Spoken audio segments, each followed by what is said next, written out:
right. Back to my nigga Scorpio Sky. What's happening with you, my nigga? Yo, that was a surprise. I mean, but honestly, he had if Scorpio Sky would have lost, I would have had no faith in AEW. Honestly. Oh, Keep it really? keep it on the book. I didn't think he was gonna win at all. I wouldn't, and if he lost, I wouldn't have been mad at either. I'll be honest, because they've been pushing Ethan Page this entire time up into this Waste of match. talent. Waste of talent. He would have been a waste of talent. Scorpio Sky Who? would have been. I mean, I think Scorpio Scott's one of those guys you can heat up at any time because he's a good talent. I just think you need to give him more like matches that are guys to go with, and he had a good match with Sammy. They had Tainara Conti on the outside of the ring in his corner, so I think that's a great look for Sammy as a single star now that the inner circle's dead. Thank goodness.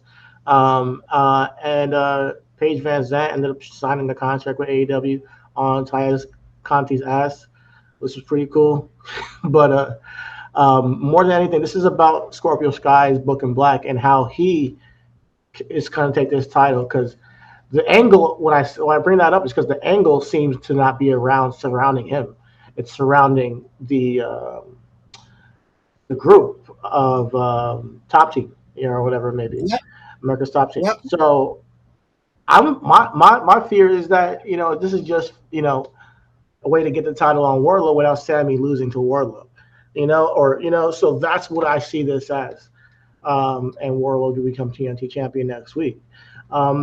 So he's a transitional champion in my eyes, but to do it in a creative way, I would have to have Wardlow really get put over as far as being champion and give some way for Scorpio Sky to have an out and have him come back after his championship.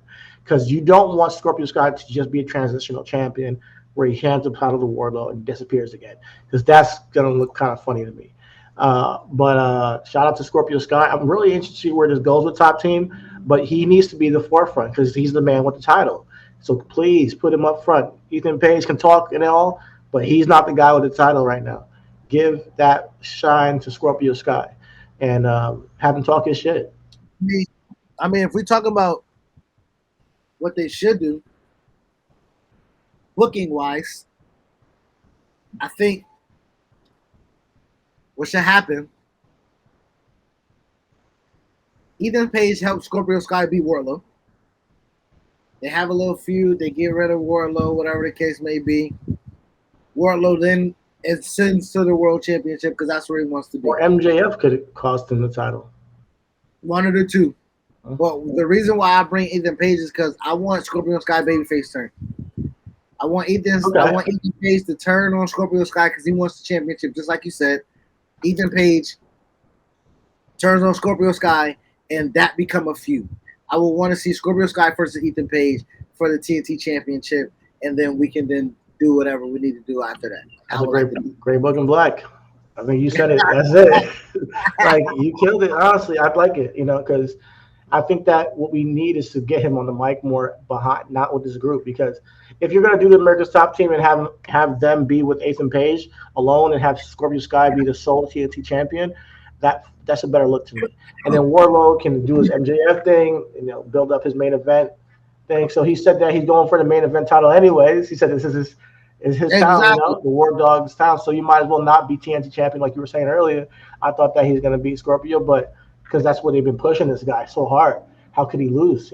But if there is an interference through Ethan Page or MJF returns to cost him, then it just extends, I think, everybody in that scenario. So I think that's the best way to go. Because Wardlow and MJF have to have a match before either of them go to the championship. I would love Wardlow and MJF to have a number one contenders match. Wow. Whoever wins goes to the championship match. And I will be there to watch because it could go either way. Honestly, it really could go either way. I could see them give it to Wardlow, him going after Hangman. I could see it going to MJF.